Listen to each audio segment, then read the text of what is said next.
Hi guys, எல்லாருமே எப்படி இருக்கீங்க?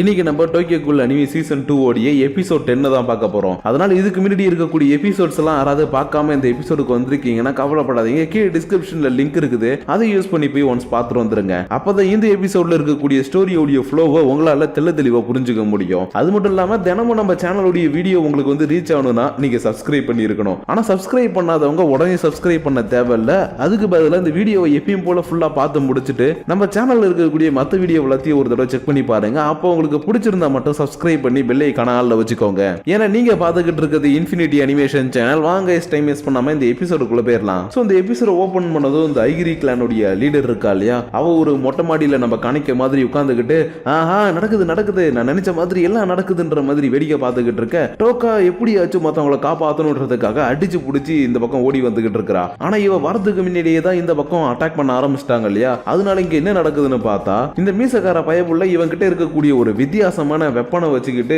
கெஞ்சிய போன அடிக்கிறான். ஏன்னா இவனுடைய வெப்பன்ல இருந்து நியூக்ளியர் பிளாஸ்ட் லெவலுக்கு ரொம்பவே பவர்ஃபுல்லான அந்த வேவ்ஸ் எல்லாம் வெளியில வருது. சோ இது மூலியமா உங்களுக்கு புரியும் நினைக்கிறேன். அதாவது போன எபிசோட்ல உன்னை எவ்வளவு போட்டு தள்ளுற அளவுக்கு சிசிஜி கிட்ட இப்ப வெப்பன் இருக்குதுன்னு யூகினோரி சொல்லியிருப்பாரு. அந்த வெப்பன்ல ஒரு வெப்பன் தான் இது. அதனாலதான் அந்த மீசக்காரன் இதை வச்சுக்கிட்டு இவர் புடிச்சு போட்டு போன அடிச்சுக்கிட்டே இருக்கவும் ஒரு கட்டத்துல இதுல இருந்து தப்பிக்கிறதுக்கான வழி நம்ம கெஞ்சிக்கு தெரிஞ்சிருக்கும். ஏன்னா இந்த வெப்பனுடைய பவரே பாக்ஸுக்குள்ள இருந்து வரக்கூடிய ஒரு கேபிள்ல தான் இருக்கும். அதனால அதை கரெக்டா கட் பண்ணி விட்டுட்டு நம்ம தப்பிச்சிடலான்னு சரியான டைம் வந்ததும் கரெக்டா போயிட்டு இந்த கேபிளை கட் பண்ணி விட்டுட்டு இன்னையோட உன் கதையை நான் முடிக்க போறேன்டான்னு சொல்ல போற நேரத்துல அப்படியா அப்படி ஒண்ணு எனக்கு தெரியலையேன்னு இவன் கையில வச்சிருந்த வெப்பனை வச்சு ஒரு அடிச்சுட்டு பட்டனை அழுத்தின உடனே கிஞ்சியோடைய உடம்புல பாதி காணா போயிடுச்சு. ஏன்னா இந்த மாதிரி யாராச்சும் கேபிளை கட் பண்ணிட்டா தப்பிக்கிறதுக்காக எக்ஸ்ட்ரா பேக்கப் பவர் இதுக்குள்ளவே இருக்குது போல. அதனாலதான் இதுல இருக்கக்கூடிய பவரை வச்சு இப்படி அட்டாக் பண்ணதுக்கு அப்புறம் நான் உன்னை அணுவா சித்திரவதை பண்ணி கொல்ல போறேன்ற மாதிரி இந்த பயப்புல பேசிக்கிட்டு இருக்கும் போதே இன்னொரு பக்கம் நம்ம பிளாக் டாக் மாஸ்க் போட்டுட்டு இருக்கக்கூடிய காயா இருக்காங்க இல்லையா, அவங்களுக்கு என்ன ஆச்சு, அவங்க நல்லா இருக்காங்களான்னு பார்த்தா அவங்களுடைய நிலைமையும் கொஞ்சம் அப்படியே இந்த மாதிரி பரிதாபமா போயிட்டு இருக்குது. ஏன்னா இவங்களுக்கு கீழே இருந்த நிறைய பேர் இருக்காங்க இல்லையா, அவங்கள எல்லாரையும் இந்த முகம் செதஞ்சு போனவன் தங்கிட்ட இருக்கக்கூடிய குயின் கே மூலமா அசால்ட்டா போட்டு தள்ளிட்டான். அதாவது நம்ம ஒன்னை எவ்வளவு போட்டு தள்ளுறதுக்காக எடுத்துட்டு வந்த வெப்பனை வச்சு போட்டு தள்ளிட்டான். ஆனா இவங்களை மட்டும் இவனால அசால்ட்டா போட்டு தள்ள முடியல.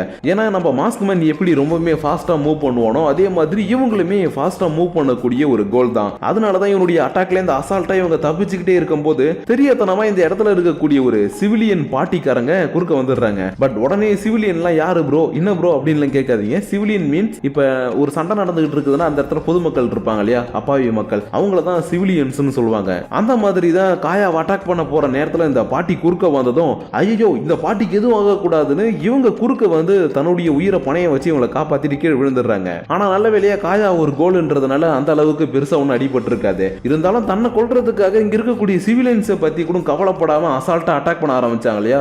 அதனால இதுக்கப்புறம் உங்களை நான் சும்மா விட போறது கிடையாதுடா, கொய்யால இன்னைக்கு எங்க கையால தாண்டா உங்களுக்கு சாவுன்னு இவங்க இந்த பக்கம் எழுந்து அட்டாக் பண்ணிக்கிட்டு இருக்கும்போது இன்னொரு பக்கம் நம்ம யோஷிமுரா இருக்கார் இல்லையா, அங்க என்ன நடக்குதுன்னா ஒன்னே எவ்வளவு சமாளிக்க முடியாம எப்பயும் போல இவங்க திணறிக்கிட்டு தான் இருக்கிறாங்க.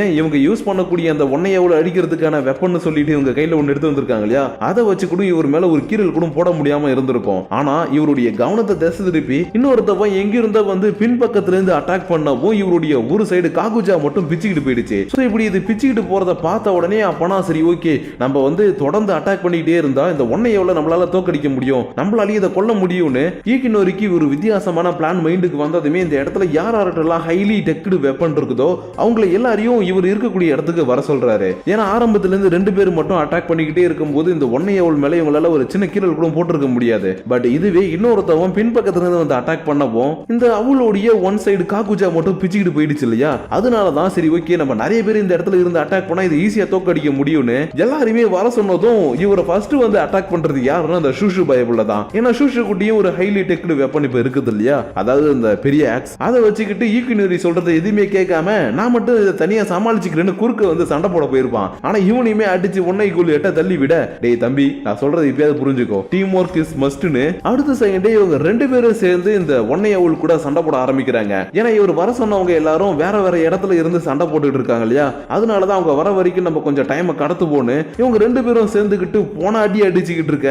இன்னொரு பக்கம் கெஞ்சி அடிச்சு போட்டுட்டு நான் உன்னை அணுவா சித்திரவதை பண்ண போறேன்னு சொல்லிட்டு இந்த மீசக்காரன் அட்டாக் பண்றதுக்காக வந்திருப்பான் இல்லையா, அவனுடைய வெப்பன் சடனா அப்படியே துண்டா போகுது. யாரா இதை பண்ணதுன்னு திரும்பி பார்த்தா இந்த இடத்துக்கு வந்திருக்கிறது காணைக்கே. அதனால யாரு மேல கைய வச்ச கொய்யால செத்த நீன்னு காணைக்கே உன்னை புடிச்சு போட்டு அடிச்சுட்டு இன்னொரு பக்கம் ஓடி வந்துகிட்டு இருக்கிறான். இருக்கான். அதாவது நம்ம காயாவை காப்பாத்துறதுக்காக தான் வந்துட்டு இருக்கான். ஏன்னா காயா என்னதான் தன்னால முடிஞ்ச அளவுக்கு ஃபாஸ்டா மூவ் பண்ணி சண்டை போட்டுட்டு இருந்தாலும் ஒரு கட்டத்துல இந்த முகம் செஞ்சு போனவன் இவன் கிட்ட இருக்கக்கூடிய கியூனிகே உடைய பவரை வச்சு அசால்ட்டா இவங்களை டிஃபீட் பண்ணி பிடிச்சிட்டான். ஆனா இவளை நான் கொல்ல மாட்டேன், நீங்க தான் கொல்லணும்னு தனக்கு கீழே இருக்கக்கூடிய அசிஸ்டன்ட் இருப்பானுங்க இல்லையா, அவனுங்கள்ட்ட இந்த ஒர்க்கை கொடுத்துட்டு இவன் படிக்க அசால்ட்டா போயிட்டான். ஏன்னா இவனுக்கு வந்து கோல்ஸ் பிடிக்கிறது மட்டும் தான் பிடிக்குமா, கொல்றது பிடிக்காதான். அதனாலதான் இவனுடைய அசிஸ்டன்ட்டை கொடுத்து போட்டு தள்ளுப்பான்னு சொல்லிட்டு கிளம்பி போக கரெக்டா இந்த இடத்துக்கு இவளை காப்பாத்துறதுக்காக வந்த காணிக்கையும் வந்திருப்பான். அதனால யாரு மேலடா கை வைக்கிறீங்கன்னு எப்படி நம்ம கெஞ்சியை காப்பாத்தணும் அதே மாதிரி இங்க இருக்கக்கூடிய எல்லாருமே கொல்றதுக்கு பதிலா அடிச்சு மட்டும் போட்டுட்டு காயாவை தூக்கிக்கிட்டு பக்கத்துல இருக்கக்கூடிய ஒரு சேஃபான பில்டிங்க்கு வந்துட்டான். ஏன்னா இவளுக்கு ரொம்பவே அடிபட்டு இருக்கும். அதே மாதிரி தான் கெஞ்சிக்கும் ரொம்பவே அடிபட்டு இருக்குது. சோ இப்படி இருக்கும்போது இந்த நேரத்துல நீங்க சண்டை போடுறதுக்கு பதிலா உங்களை நீங்க ரெக்கவர் பண்ணிக்கணும். அதனால இங்க நீங்க சேஃபா இருங்க, மத்தது எல்லாத்தையும் நான் போய் பாத்துக்கிறேன்னு இவன் திரும்பவும் கிளம்பி யோஷிமுராவை நோக்கி வந்துகிட்டு இருக்கும்போது இன்னொரு பக்கம் யோஷிமுராவை போட்டு தள்ளுறதுக்காக யூகினோரி வர சொன்ன எல்லாருமே வந்துட்டாங்க. அது மட்டும் இல்லாம யூகினோரியும் ஷூஷுவும் மட்டும் தனியா இந்த இடத்துல சண்டை போறத பார்த்துட்டு பரவாயில்ல நம்ம வராமலே இவ்வளவு நேரம் சமாளிச்சிருக்காங்க, நான் கண்டிப்பா இந்த ஒன்னைய உள்ள இன்னைக்கு நம்ம எல்லாருமே சேர்ந்து கொல்ல முடியும்னு இவங்களும் சேர்ந்து அட்டாக் பண்றதுக்காக ரொம்ப பக்கத்துல வர இந்த இடத்துல 2 பேர் மட்டும் மிஸ் ஆகுறாங்க. அதாவது அந்த மீசக்காரனும் முகம் செதஞ்சவனும். அதனால அவங்க 2 பேரும் எங்கப்பா அவங்க வரலையான்னு கேட்க இல்ல சார் அவங்களால இந்த இடத்துக்கு வர முடியாது, ஏன்னா ஒன் பேட்ச் கோல் இந்த இடத்துக்கு வந்துட்டான், அதனால அவனை சமாளிக்கிறதுக்காக எக்ஸ்ட்ரா ஃபோர்ஸ் வேற ஒரு பக்கம் போயிட்டு இருக்காங்கன்னு சொன்ன உடனே இவங்க கூட சண்டை போடலான்னு இந்த இடத்துல ரெடியா வெயிட் பண்ணிட்டு இருந்த யோஷிமுரா டக்குன்னு ஜம்ப் பண்ணி ஒரு பில்டிங் மேல போயிட்டு இப்ப நடக்கக்கூடிய விஷயங்கள் எல்லாத்தையும் யோசிச்சு கொஞ்சம் லைட்டா ஃபீல் பண்ண ஆரம்பிக்கிறாரு. ஏன்னா சிசிஜி கிட்ட இப்ப இவரையே கொல்ற அளவுக்கு வெப்பன் இருக்குன்னு இவருக்கு தெரிஞ்சு போயிடுச்சு இல்லையா, அதனாலதான் எனக்கு கண்டிப்பா இவங்க எல்லாருமே இன்னைக்கு கொன்னுடுவாங்க. ஆனா என்ன காப்பாத்துறன்ற பேர்ல நான் காப்பாத்தின எல்லாரும் அவங்க இன்னைக்கு தன்னுடைய உயிரை விடக்கூடாது. ஏன்னா அவங்களுக்கு இந்த உலகத்துல ஒரு வாழ்க்கை இருக்குது. சோ அவங்க சந்தோஷமா வாழணும். அதுக்காக நான் என்ன வேணாலும் பண்ணுவேன், ஏன் என் உயிரை கூட கொடுப்பேன். ஏன்னா அவங்க எல்லாரும் என்னுடைய குழந்தைங்க,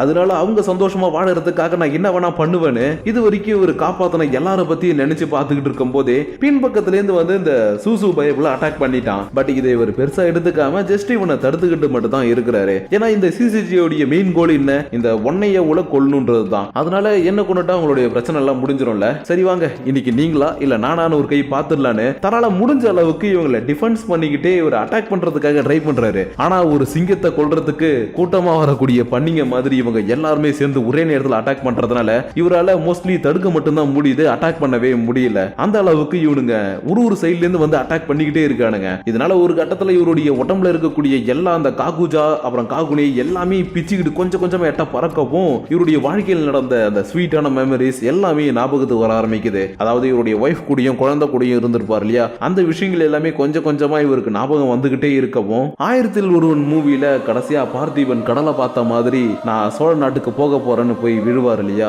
அந்த மாதிரி நான் கடைசியா உன்கிட்ட வந்துட்டேன், நான் உன்னை பார்த்துட்டேன்னு பல வருஷமா யாராலையுமே தோக்கடிக்க முடியாத ரொம்பவே ஸ்ட்ராங்கான ஒன்னையவளா இருந்த யோஷிமுரா தன்னுடைய கடைசி மூச்சை தன்னுடைய மனைவியோடைய நினைப்பிலே இந்த இடத்துல விட்டுறாரு. which means இவர் இறந்து போயிட்டாரு. அதனால இவர் இறந்து போயிட்டாருன்ற விஷயத்தை பத்தி எல்லாருக்குமே தெரிய வரவும் ஐயா ஜாலி ஜாலி ஒன்னையவளை கொன்னுட்டோம் கொன்னுட்டோம் கொன்னுட்டோம் அப்படின்னு எல்லாருமே ஆரவாரம் பண்ணிக்கிட்டு இருக்கானுங்க. பட் இந்த விஷயத்தை கேள்விப்படுற நம்ம டோக்காவால தாங்கிக்கவே முடியல. ஏன்னா யோஷிமுரா தான் ஒரு காட்ஃபாதரா இருந்து இவளை பார்த்து சின்ன வயசுல இருந்து ரொம்பவே பத்திரமா வளர்த்தாரு. அதனாலதான் அவர் இறந்து போயிட்டாரு அப்படின்ற விஷயத்தை கேள்விப்பட்ட உடனே இந்த பக்கம் இவ ஃபீல் பண்ணிக்கிட்டு இருக்க இவளை விட காணுக்கே இன்னமும் ஃபீல் பண்ண ஆரம்பிக்கிறான். ஏன்னா அவர் சொல்லியிருப்பார் இல்லையா, அங்க பாருப்பா நான் உன் மேல முழு நம்பிக்கை வச்சிருக்கிறேன், ஏன்னா நீ ஒரு ஒன்னை கோலா இருக்கிறதுனால மனுஷங்களுக்கு நடுவுலையும் கோல்ஸுக்கு நடுவுலையும் ஒரு அமைதியை உன்னால கொண்டு வர முடியும். அதனால நான் பண்ணிக்கிட்டு இருக்கக்கூடிய இந்த விஷயத்தை நான் மறைஞ்சு போனாலும் சரி நீ தான் எடுத்து நடத்தணும்பா, மனுஷங்களுக்கும் கோல்ஸுக்கு நடுவில் ஒரு அமைதியை கொண்டு வான்னு ஆல்ரெடி இவங்கிட்ட நிறைய விஷயங்கள் அவர் பேசியிருக்கிறாரு. அதனாலதான் அவர் இறந்து போன உடனே இவன் ஃபீல் பண்ணிக்கிட்டே அவர் சொன்ன விஷயத்தை எல்லாத்தையும் நினைச்சு பார்த்ததுக்கு அப்புறம் சரி ஓகே யோஷிமுரா நீங்க சொன்ன மாதிரி இந்த இடத்துல நான் ஒரு சமநிலைமையை கொண்டு வரேன், ஆனா அதுக்கு முன்னாடி